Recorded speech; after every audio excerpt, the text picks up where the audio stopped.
sjellje e ardhmja. E para kësaj do e bëjmë një lutje. Unë do e kthej kamerën tani kënej nga unë. Lutje Atit ton qiellor në emër të Zotit ton Jezus,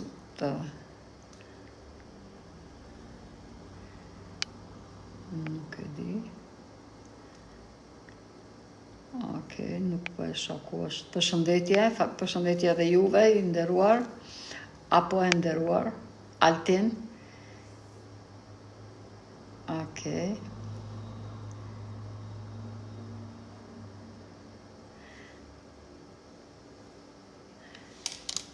E bëjmë lutjen, unë desha që ta kthej kamerën, por ja nuk po e shoh ku është ajo ikona.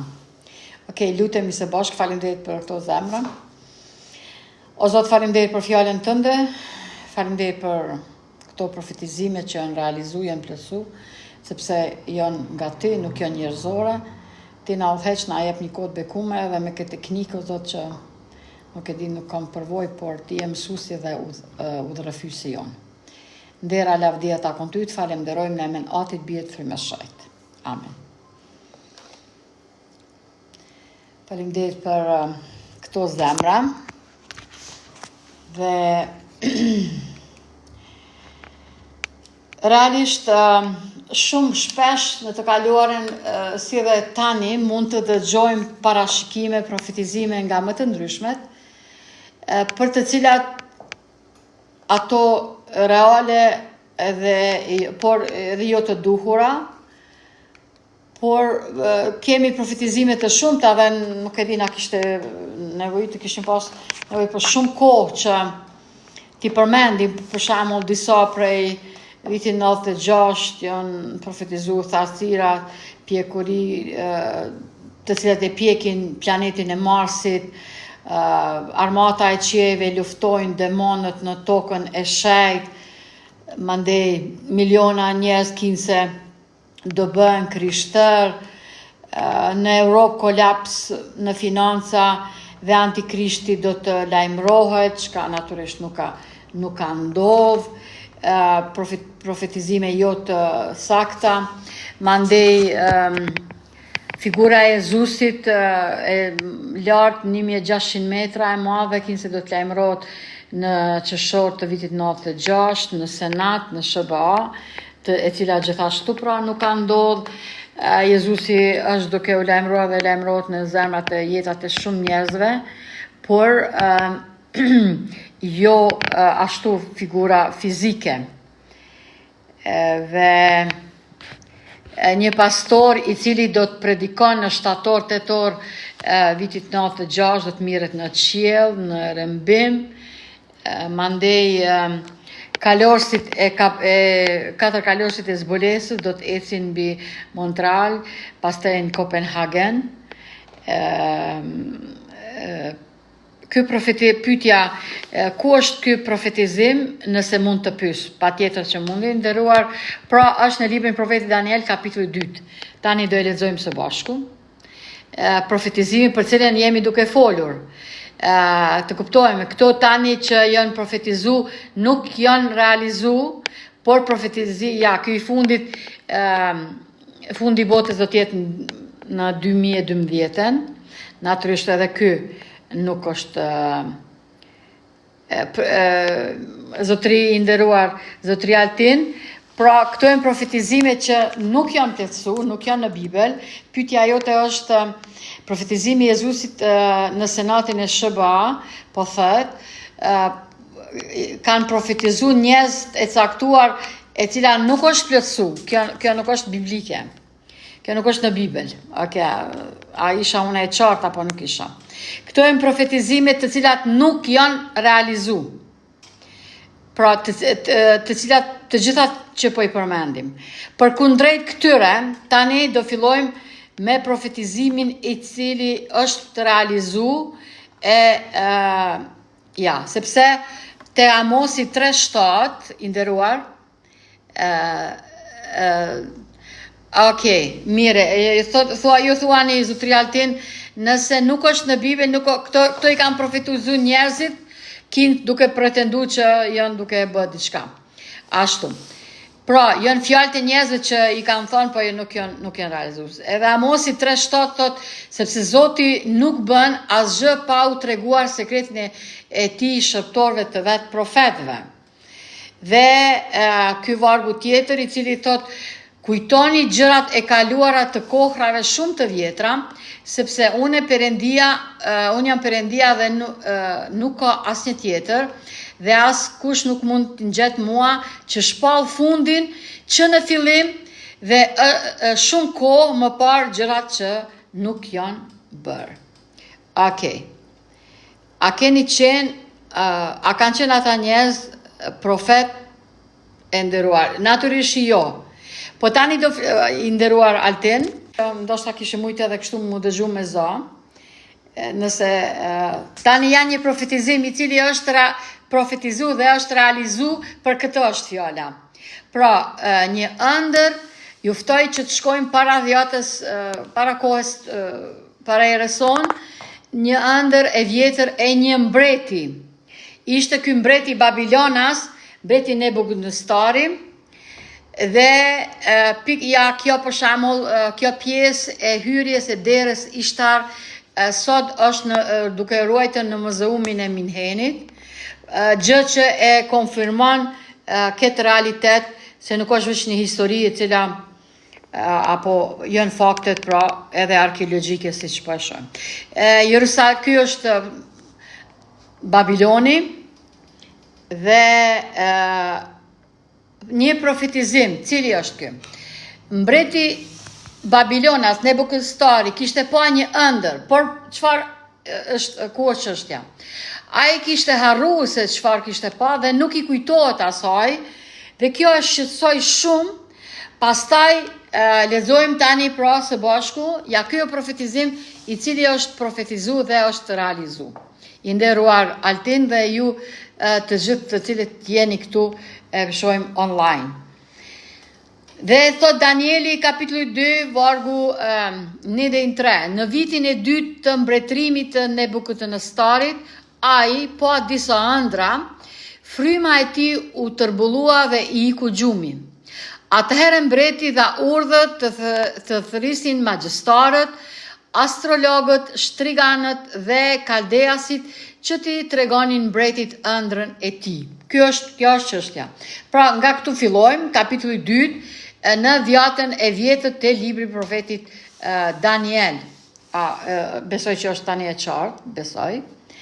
Dhe çfarë ndodhi? Danieli mbreti pa ëndër dhe i thiri njerëz eminent të mbretërisë së tij, njerëz të arsimuar, njerëz që kishin pozita, për cilën mendonin që ai mund të ju ndihmojë. Meqense koha kalonin javët dhe muajt, durimi i mbretit filloi që të paksoi dhe ai filloi të bëhet nervoz dhe tha, nëse deri në këtë kohë e caktoj një ditë dhe datën, nuk do të më përgjigjni se çfarë kam pa ëndër, atëherë ju dhe familjet tuaja të gjithë këtyre njerëzve, pra do të ekzekutoheni, pra do t'i vras ata dhe familjet e vetë. Dhe ky u bë problem i madh shtetëror, sepse do të psojnë shumë njerëz, do të vrahen nga mbreti dhe normal që u shqetësuan dhe duke u mendu dhe duke kërku përgjigje, atëherë dikush ju kujtua se në mbretërinë e tyre janë edhe disa djem, të cilët nuk janë Babilonas, por janë hebre, saksisht pa kohë më herët mbreti kishte rrethu Jerusalemin, e kishte shkatru dhe kishte zënë rob tër popullin dhe kishte sjell këtu në Babiloni. Dhe kjo ka qenë by the way profetizimi që Jeremia e kishte dhënë dhe ata Jerusalemi Izraelit nuk dëgjuan dhe kjo u realizu. Mjerisht ata u zonë rob, u rrethu Jerusalemi, u shkatru dhe këta për shembull djemt faktikisht që erdhen i zonë rob dhe i sjedhen këtu në Babiloni. Në mes tyre ishte pra Danieli dhe shokët e tij, 3 shokët e tij, për cilin me njëherë u kuptu dhe u vrej që janë djemë të posaçëm, të djemë të zgjuar dhe të arsimuar, e mandej mbreti i mori këta që t'i shkollante dhe e dinin se këta janë njerëz besimtarë, si dhe më Danieli thot 3 herë në ditë i lutej Zotit, por jo idhujve të tyre të Babilonis, po një Zoti tjetër që ata e qunin Zoti i Danielit. Dhe e thirrën pra Danielin, duke thënë ne dim që ti je një djalë i zgjuar dhe që i lutesh Zotit dhe din është nxënës i mirë, i sjellshëm, ndoshta ti mund të na ndihmosh për problemin që është në shtet, dhe ky thot në rregull, a ka mundësi të më jep pa kohë që ti lut na Zotit, ta pyes Zotin se çfarë ai thot, unë nuk e di, çfarë do të thot Zoti, si thot, ashtu edhe do ta them. Dhe Danieli, pra lexojmë kapitullin e 2 të Dhjatën e Vjetër, a besoj që tani po kuptohemi, i nderuar Altin, e ju të tjerë, që po na bashkangjiten, mirë se erdhët, dhe besoj që unë do mirë mbrama, përshëndetje dhe përshëm që numri është duke u rritur këtu, faleminderit. Danieli kapitulli 2 vargu 28 thot, por ka një Perëndi në qiell që zbulon sekretet, dhe ai i ka bërë të njohur mbretit. Danieli thot, unë nuk di, por ka një Perëndi dhe do i lutem. Ka bërë të njohur mbretit Nebukadnesar atë që do të ndodh ditët e fundit. Kjo ka qenë ëndra jote dhe vegimet e mendjes sate në shtratin tënd, o mbret. Ja, Danieli këtu tani shpjegon mbretit atë se çfarë ai ka pa, dhe i tregon që një trupore e cila është pak interesante dhe pak e veçantë, dhe thot te Danieli kapitulli 2 vargu 31, ti ishe duke shikuar o mbret dhe ja një figurë e madhe, kjo figurë e stërmadhe, me një shkëlqim të jashtëzakonshëm ngrihej para teje me një pamje të tmerrshme. Vargu 32 i kapitullit 2 të Danieli thot, koka e kësaj figure ishte prej arit të kulluar, gjoksi i saj dhe krahët e saj ishin prej argjendi, barku i saj dhe kofshët e saj prej bronzi. Kemi këtu që dikush na bashkangjitet, unë nuk e dia do ka mundësi që ta e pranojmë.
Faleminderit.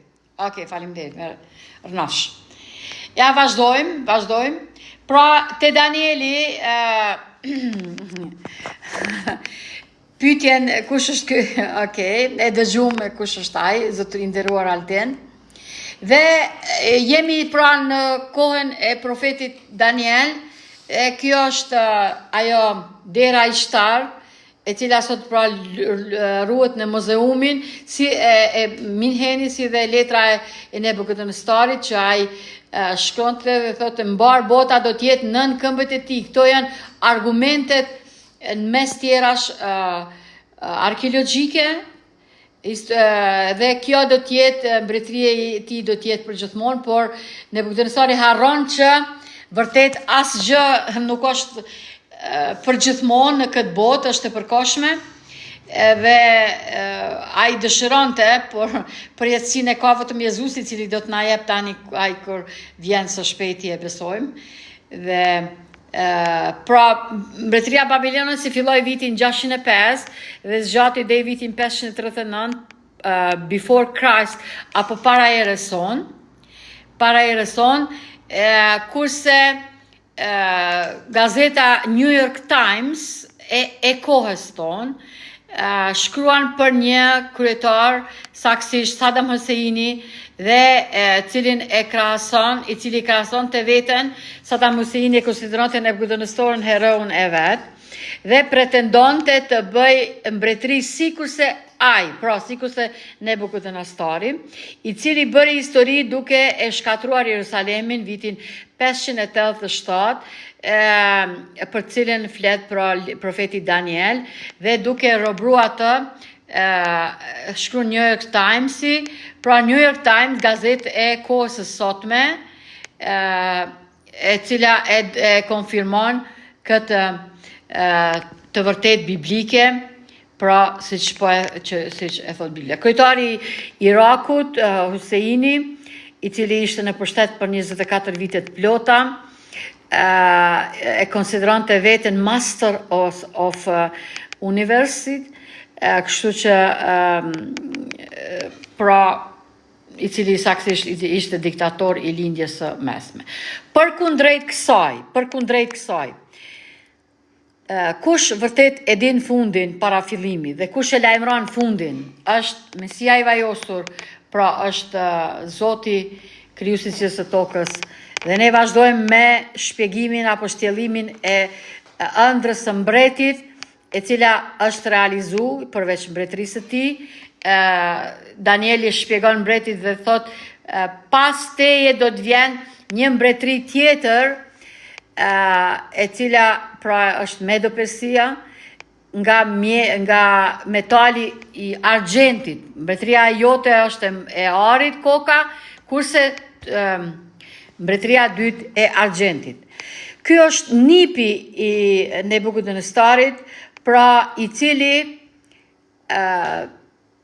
si duke vazhdu traditën e ahengjeve, has, pis, e kështu me radhë, dhe duke i dasht edhe më tepër ti nënçmoj ata që i ka zënë rob që janë këtu, robër që i shërbejnë në shtetin e tyre hebrejnjët, pra ai mori edhe gotat që ishin marë rob kur e kanë zaptu Jerusalemin, dhe duke që të pinin alkohol, të deheshin, të kanë orgji, i dhujtari, pra duke i zotat e tyre, dhe kështu duke hangër dhe duke pi. Në njërin prej si zakonisht, një dorë, një mbishkrim u paraqet, u shkru nga dora e dikujt, pra në mur.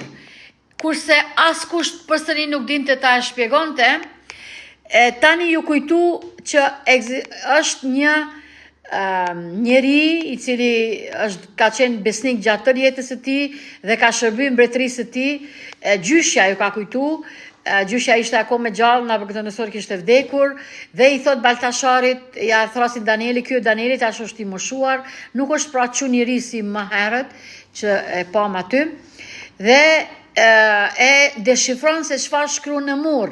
Në mur ishte fjala mene, që do të thot Zoti ka bërë llogarinë e mbretërisë sate dhe i ka dhënë fund.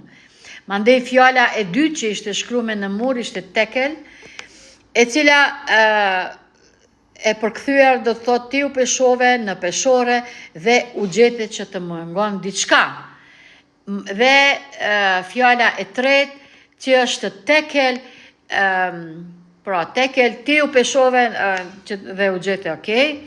Dhe fjala e tretë, kjo që ka e treta, Ulfaris, mbretëria jote u nda dhe u dha medianëve dhe persianëve. Dhe shumë interesant derisa akoma kjo ngostia zgjate, haja dhe pija dhe orgjit, faktikisht Kiri, mbreti Medo-Persis, për cilin profeti Isaia, i nderuar Altin, tek Isaia pra 45 në profetizimi i cili thot, ja kemi edhe shqip këtu, 45 në kështu i thot Zoti të vajosërit të ti Kirit, që une e mora me dorën e djathtë që të hedh poshtë para ti kombet, pra është fjala për Nabukadnestarin dhe kombin mbretërinë e tij, sepse nuk ka qenë besnik ashtu si duhet, por duke u dhënë mas krenaris, lakmis, egoizmit, idhujtaris e kështu me radhë. Po une do të zgjedh brezat që mbretërit mbajnë në ije për të hapur para ti.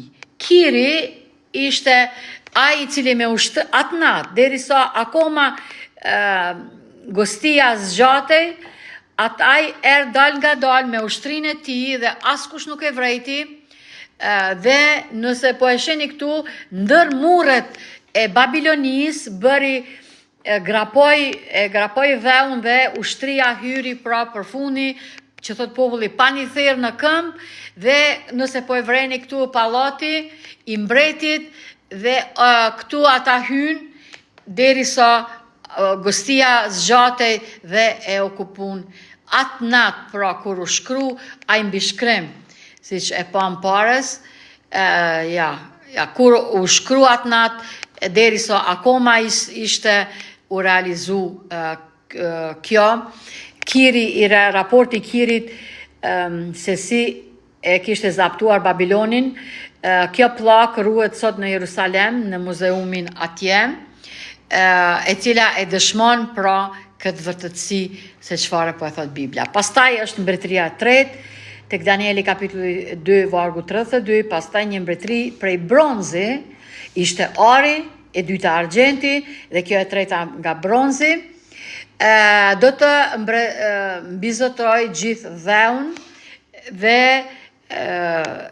këta e realizoj Aleksandri Madh. Aleksandri Madh, për cilin na e dim që ka qenë edhe i lirë, i Greko-Macedonis, pra i trojeve tona, e dini që ka qenë shumë i ri, dhe në moshën 33 vjeçare a i ka jetu, jo ma tepër, por për shembull historiani Arian, thot i sigurt jam që nuk ka shtet dhe popull që nuk ka arritur emri i tij, emri Aleksandrit të Madh, nga libri Historia Botërore, sikur dora e Zotit e ka udhëheq lindjen e tij dhe veprat e tij të Aleksandrit të Madh. Pra mbretëria e cila filloi vitin 331 dhe zgjati deri në vitin 1168, kur erdhi mbretëria e katërt BC before Christ, tani është pra mbretëria e katërt. Jo greko-maqedone se zonjë, por Macedonia nuk ka lidhje me qytetet shtetit Helene. Në rregull, greke qenë ka. Në rregull. Pra, mbretëria greke e treta. Në fund, mbretëria e katërt do të jetë e fortë si hekuri, sepse hekuri copton dhe thërmon çdo gjë. Faleminderit për këto zemra dhe në rregull, shumë bukur. Dhe vazhdojmë më tutje, pra mbretëria e katërt, e cila Filloi në vitin 1168 BC, before Christ, dhe zgjati deri vitin 476 për të parën herë e mandej për të dytën edhe kjo vazhdimi që është koha jonë. Lexojmë së bashku tekstin i cili thot truporja e arit, argjendit, bakrit, të cilët janë përdor të na paraqesin popujt dhe mbretërit e tyre, me sukses janë thyer njëra pas tjetrës, pranë monarkisë së hekur të Romës, thot historiani Gibbons në librin e tij Ramja dhe rënimi i perandorisë romake. Pra kjo citat i cili po e konfirmon profetizimin e profetit Daniel. Daniel vërtet ëndrën që ja kishte ja. Pra shkojmë te Danieli, duke ja shpjegu ëndrën mbretit që kjo trupore nuk është vetëm një trupore e thjesht, dhe koka që i ka pëlqyer mbretit shumë se ishte ajo pamja e tij, saksisht fytyra e tij, dhe por i ka edhe pjesë tjera që janë tani më janë realizuar, sepse ne jetojmë pra në kohë krejt tjetër kur të gjitha këto janë realizuar, përveç edhe një gjëja që do e shohim tani për disa minuta. Danieli kapitulli 2 vargu 38 thot ndërsa po shikoje mbret, Danieli është duke e shpjegu më tutje mbretit ëndrën, një gur u shkëput, por jo nga dora e njeriut, dhe goditi figurën në këmbët e saj prej hekuri dhe algjire dhe i coptoi. Danieli 2 vargu 34 edhe ti po parashtron këtu pesha pyetje. Pyetja jote a pendohet Zoti zonjë dhe a e ka parë njeri Zotin. Zoti e din fundin para fillimit dhe nuk pendohet. Pendimi nënkupton keqardhje për një akt, për një vepër. Definicioni i pendimit është ky. Zoti është dashuri dhe zemra e tij e madhe shumë shpesh është e pikëlluar për veprimet e njerëzve, njeriut, e njerëzve, e kombeve, por ati i vjen keq, ai nganjëherë është i detyruar ta e lejoj që të vjen ajo çfarë njeri miell edhe korr me kohë, kur vjen dëshkimi për fëmijët e tij, sepse ai është një prind. A e ka pa dikush Zotin? Zotin e shohim në forma të ndryshme që mund të flasim ndonjëherë tjetër. I nderuar, me lejen e juaj, ndoshta mund të vazhdojmë tani këtu. Zoti ju bekoft, Axhaj, Osman Axhaj na thot. Okej, faleminderit. Ndoshta të vazhdojmë me ato se çfarë po thot Danieli. Pyetje shumë e bukur, mund të vazhdojmë edhe herave tjera. Besoj që do të kem mundësi që ta ju kyçim këtu edhe të dëgjohemi, jo vetëm të dëgjohem të flet njëri, por të dëgjohemi edhe të tjerët nëse ka don mund ta na dërgoni kërkesën dhe ne do t'ju inkuadrojmë këtu së bashku. Okej, kurse Danieli kapitulli 2 vargu 33 thot këmbët e kësaj trupore ishin pjesërisht nga hekuri dhe pjesërisht nga algjira.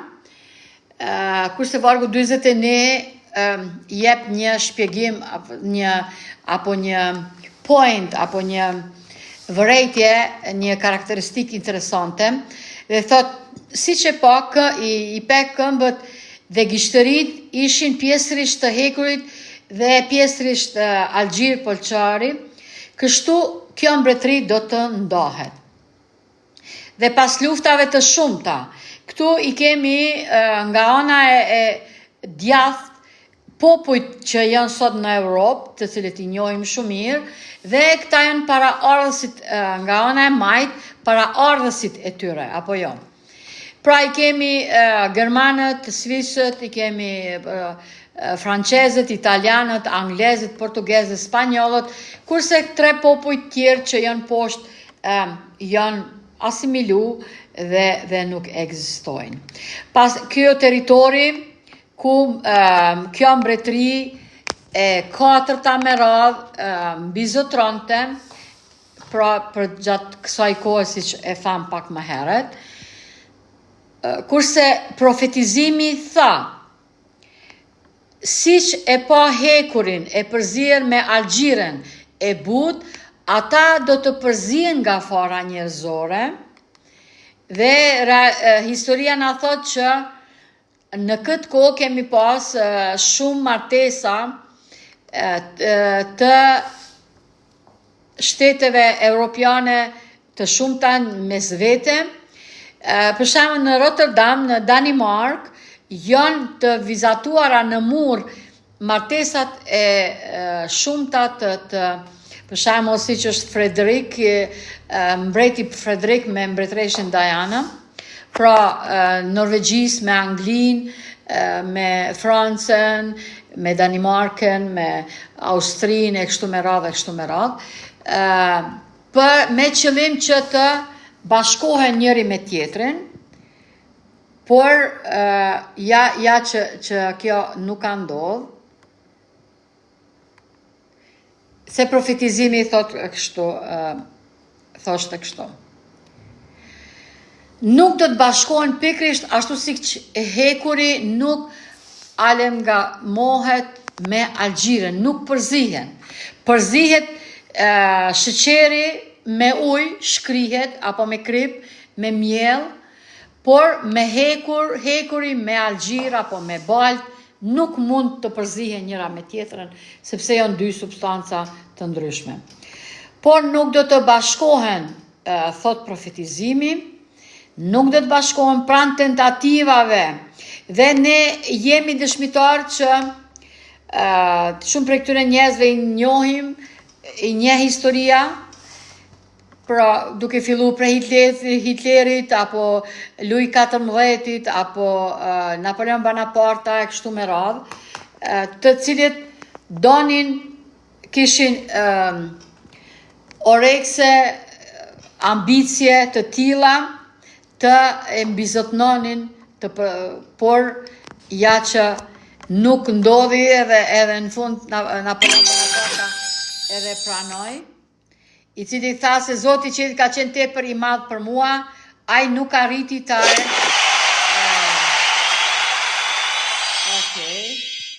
disa zemra po na çon dikush, edhe une akoma nuk, edhe Lule Rose, thank you. Faleminderit vllau Kenet Bisaku, edhe disa të tjerë, të cilët po na i dërgoni këtu. Pra Napoleon Bonaparte, e dini që ushtria e tij betejën e humbi në Waterloo, dhe ajo fjalia e tij cila e njohur, cila ka thënë për Jezusin, ti Galilea si zbet, luftove 3 vjet e gjys dhe e përfitove tër botën. Unë e luftova tër jetën time dhe nuk e arrita atë qiellin ta përfitoj Rusin. Jezusi nuk ka luftu, Jezusi nuk është luftarak, nuk ka përdor dhunë, armë, as një mjet arme, por dashuri. Dashuri dhe e vërteta dhe dashuria janë ata të cilat Zotin Jezus karakterizojnë, pra jo, ai nuk është lider ushtarak, por Zoti i cili erdhi të na shpëtoj, të bëhet sakrificë dhe të na tregojë të vërtetën e plotë. Mbi pse vujmë dhe pse mbi të keqen, mbi jetën dhe si ta kemi jetën e përjetshme përmes tij. Cili ishte ai kundërshtar të cilin Napoleon Bonaparte nuk e mundi, askush tjetër përveç ndërhyrja e dorës së Zotit, sepse profetizimi i ka para po. Pra, Napoleon, kjo është 6 shekuj para erës sonë. E keni idenë se 2500 vjetë më herët, lider të cilët kishin ambicje të mbizotnonin botën, por profetizimi tha që nuk do ka mundësi Napoleoni Bonaparte, Louis, Hitleri, Fidel Castro, Churchilli, Stalini, De Gaulle, Khrushchevi provuan udhëheqjen e fatit të botës, por kot, sepse Zoti i ka paralajmëruar, profetizu. Pra, tani jem të foli për profetin Daniel dhe këtë profetizim, por Biblia ka edhe profetizime tjera, Danieli ka dhe tjera përveç kësaj. Ajo që ka është me nësi se ne jetojmë në kohën e gishtërinjve, kjo është më interesante, ja vetëm historie cila ka ndodhë, pra kjo trupore, ja kështu do këtë, koka e arit, gjoksi i argentit, mesi i bronzit, këmbët e hekurt, kurse shputat e këmbëve janë algjir dhe hekur. Vim pra nga perandëria e 4, e cila përfundoi në vitin 476 deri në fund, deri në advent.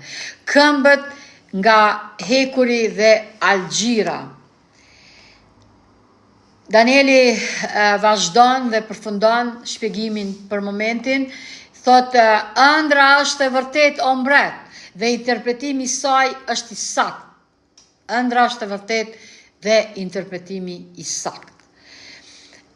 Në kohën e gishtërinjve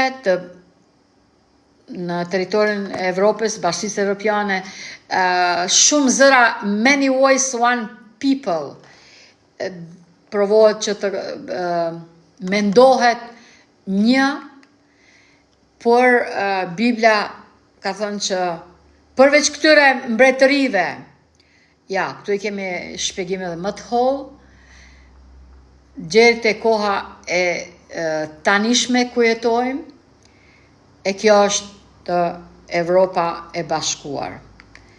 Kurse profetizimi në kapitullin 2 përfundon, ju lutem, kjo është point, ai kulmi i asaj, edhe lexojmë së bashku. Në kohën e këtyre mbretërve, Perëndia i qiellit do të nxjerrë një mbretëri që nuk do të shkatërrohet kurrë. Një mbretëri që nuk do të shkatërrohet kurrë. Kjo mbretëri nuk do t'i lihet një populli tjetër, por si Babiloni, Medo-Persia, Greqia, Greqia, greke dhe romake, në fund jo një populli 3, 10 apo cili do, por do të cëptoj dhe do të asgjasoj tërë këto mbretëri dhe do të ekzistoj për jetë. Kjo është kulmi i kësaj, është guri i cili do të godas këtë trupore dhe do të vendos mbretërin e vetë. Dhe kështu thot, pikrisht ashtu siç e pe, gurin të shkëputur nga mali, jo nga dora e njeriut, por për të cëptuar hekurin, bronzin, algjiren, argjendin dhe arin. Është Mesia i vajosur, i cili nuk ju kalon mbretërit njerëzve në dorë. Ai ja ka shkel kokën gjarprit dhe ka korë fitore, dhe fitoria e tij është pikrisht ajo që ai bëri si sakrificë në kryq të Golgotës, ja shkeli kokën gjarprit dhe me këtë, kur Jezusi u ringjall, na siguroi shpëtimin.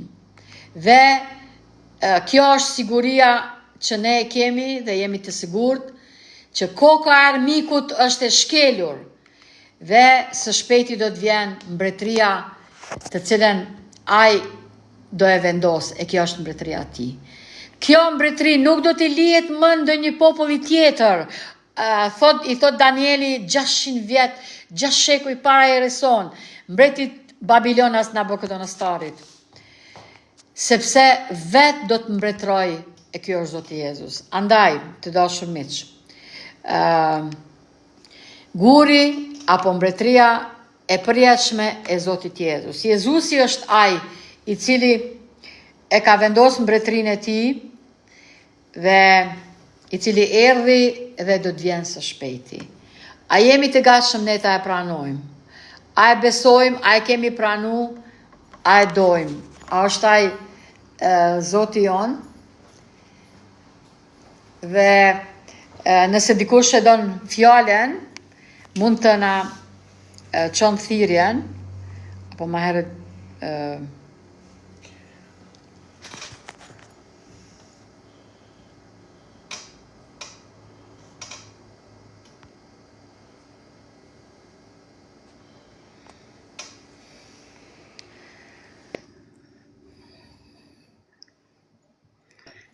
Okej, thrasim vllahun Kenet Bisakun. Përshëndetje, nderuar. Mirë mbrëmba, si jeni ai mirë? Mirë, faleminderit se jeni ju. A u lodhe, si po kaloni? Mirë, mirë. Po më na vjen mirë. Zotit e bekov djanë, më pëlqef video që e keni bë, edhe bukur i ki bë dhe këto slide-et. Shumë më pëlqef. Okej, kemi pyetje. Zotri Altini na parashtron pyetje. Altini është një lexues shumë i mirë i Biblës. Është një studius shumë i mirë, është ateist. Po janë pyetjet shumë, nuk kena shumë përgjigje teologjike. Do të bëni teolog shumë i aftë, ta bën përkthimet edhe më të mira, për të mjaft. Për shembull Zanafilën Gjorgj, që Zoti pendohet, po tash varet që e marrin kuptimin e pendimit. Përpara kanë jetu 1000 vjet, personat kanë qenë shumë më të gjatë, si nga DNA-ja, si nga trupi, si nga krejt. Atëre, personat mas Nojës kanë jetuar 120 vjet, domethënë nuk është varet si mirët pendimi, si pendohet Zoti në atë mënyrën. Tash është pendimi, nuk ka dash me shkatru këtë njeriu, po i ka pendu që i kalon shumë gjatë, po mendoj, në aspektin e jetës. Edhe ka shkurtu këtë problemin e mëkatit.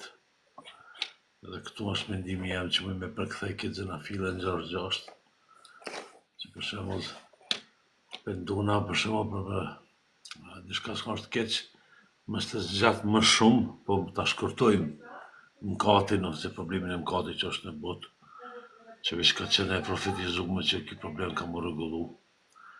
Për mua që kjo është mendimi i pendimit për vllavin Altin.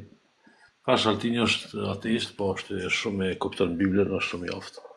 Dhe kam respekt për shkak se më pëlqen edhe Oniksi, është një shok i tij shumë i ngushtë, ajo është shumë edhe më i aftë.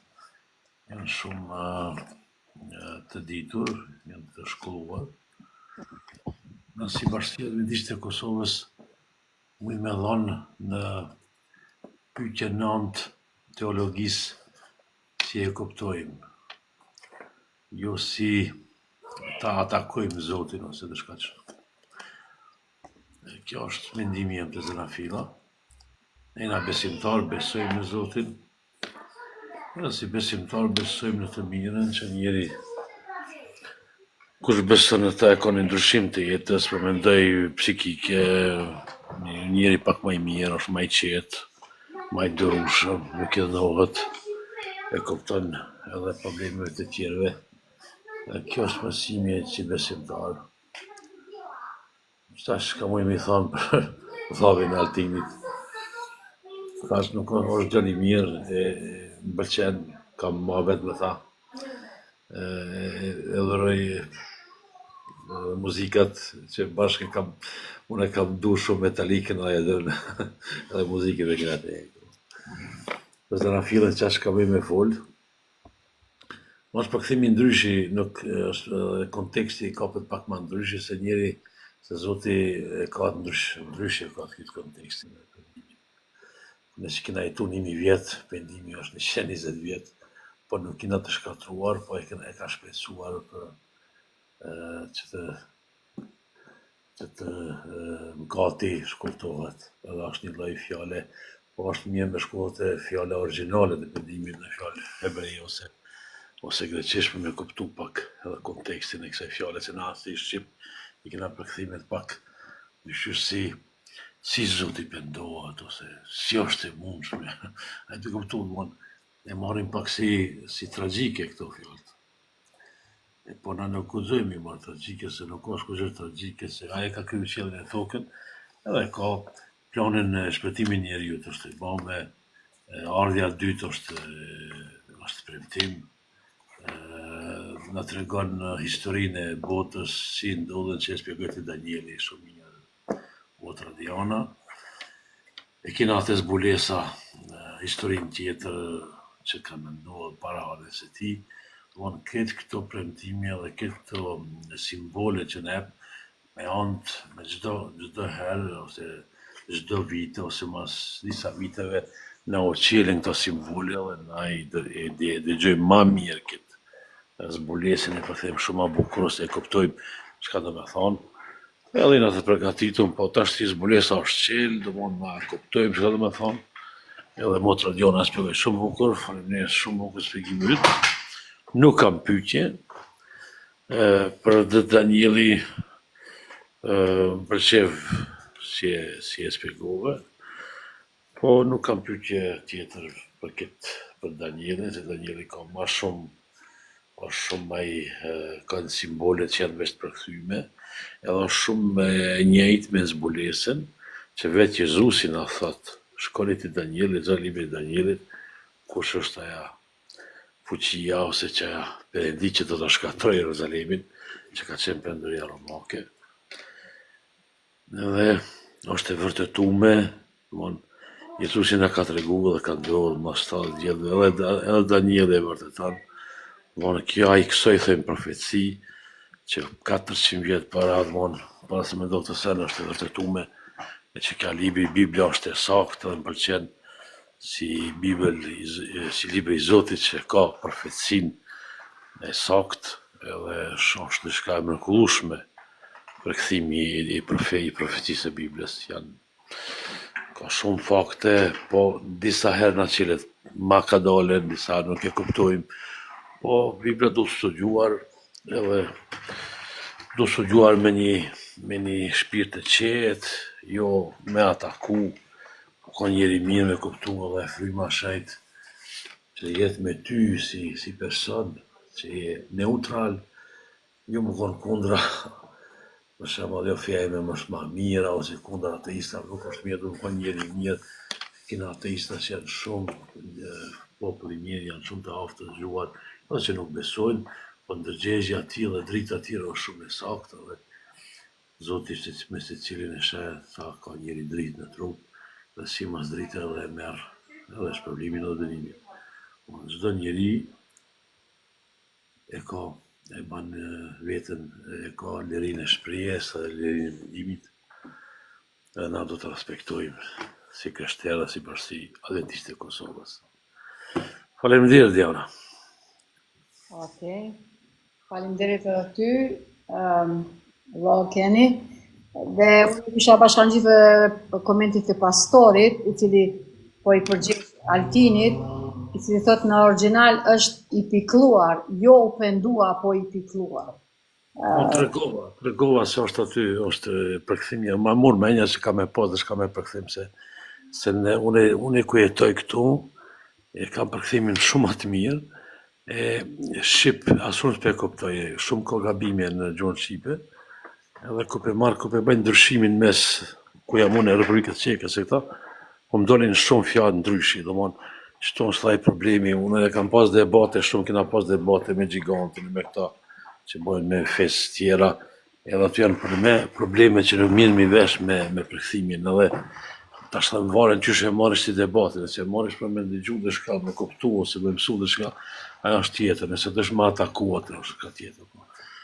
Edhe jam i bindur mire ka pastori, shumë i bindur është pikluar, se shaka mu pendu, aji e ka kryu qiellin e tokën, planin e njeriut i din, piklimi është për shak si ka hop fëmijët e vet, edhe çdo bab, ku t'i hop fëmijët e vet, është i pikluar, e di ato. Kjo është shumë më mirë përkthim se pendimi. Jam plotësisht me pastorin. Faleminderit. Okej.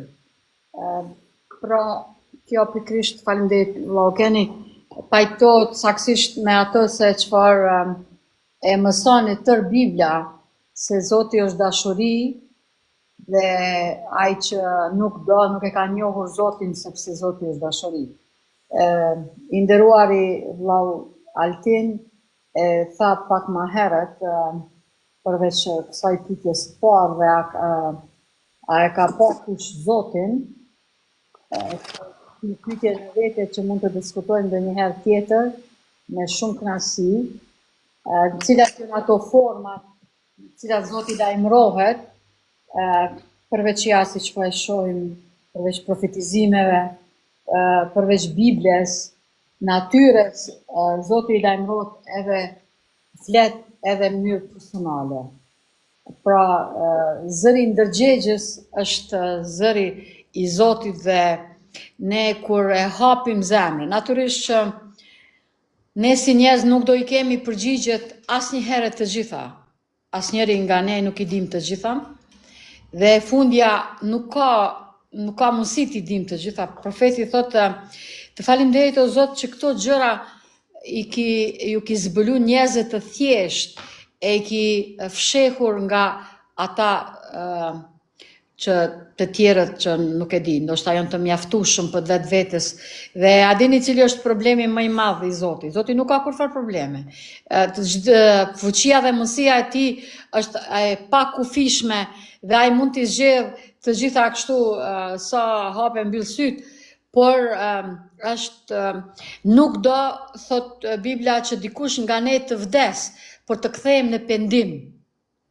Dhe dashuria e Zotit neve na çon, kapitulli 15 nga vargu 11. Dhe tha akoma, një njeri kishte 2 bijë. Më i riu i tha të babait, më jep pjesën të pasurisë që më takon. Dhe i ati i u shpërndau mes tyre pasurinë. Mbas pak ditësh, biri më i ri mblodhi çdo gjë, shkoi në një vend të largët dhe atje prishi gjithë pasurinë, duke bërë një jetë të shturur. Por si i shpenzoi të gjitha në atë vend, ra zi e madhe buke dhe ai filloi të jetë në hall. Atëherë shkoi e u ngjit pas një banori të atij vendi, i cili e çoi te arrat e tij të ruaj derrat. Dhe ai dëshironte të mbushte barkun me lëngët që hanin derrat, por askush nuk i jepte. Atëherë erdhi në veti dhe tha, sa punëtor me ditës të atit tim u tepron buka, kurse unë po vdes nga uria. Do të qohem dhe do të shkoj tek ati im dhe do t'i them, atë më katova kundër qiellit dhe para teje. Nuk jam i denjë të quhem yt birë, por trajtom si një nga meditësit e tu. U qua pra dhe shkoi tek ati, por kur ishte ende larg, i ati e pati dhe mshuri, u lëshua vrap, ra mbi qafën e tij dhe e puthi. Dhe i biri tha, o atë, më katova kundër qiellit dhe para teje dhe nuk jam më i denjë të quhem yt birë.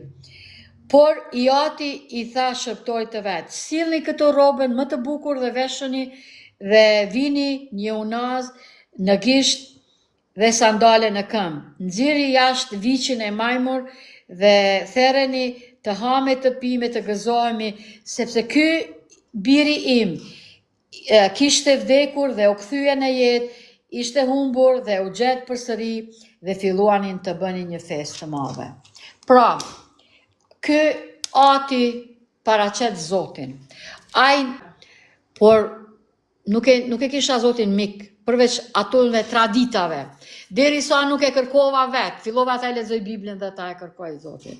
E mandej nuk kaloi shumë kohë, disa muaj, dhe Zoti më foli, më çfaq më përgjigji. Dhe nga ajo kohë, pra, u bë shoku dhe miku dhe udhëheci i me kështu me radhë. Në asaj kohë nuk ishim në Kroaci, isha në Kroaci me familje ku kishim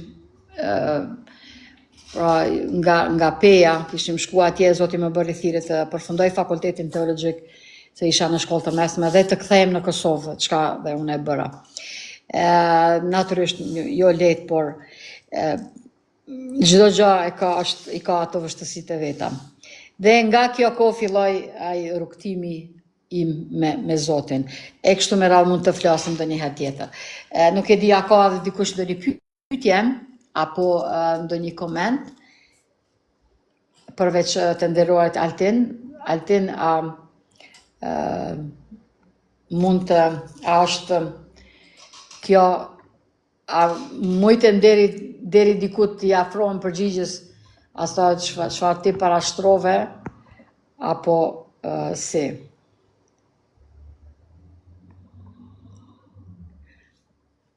A ka dhe dikush pyetje?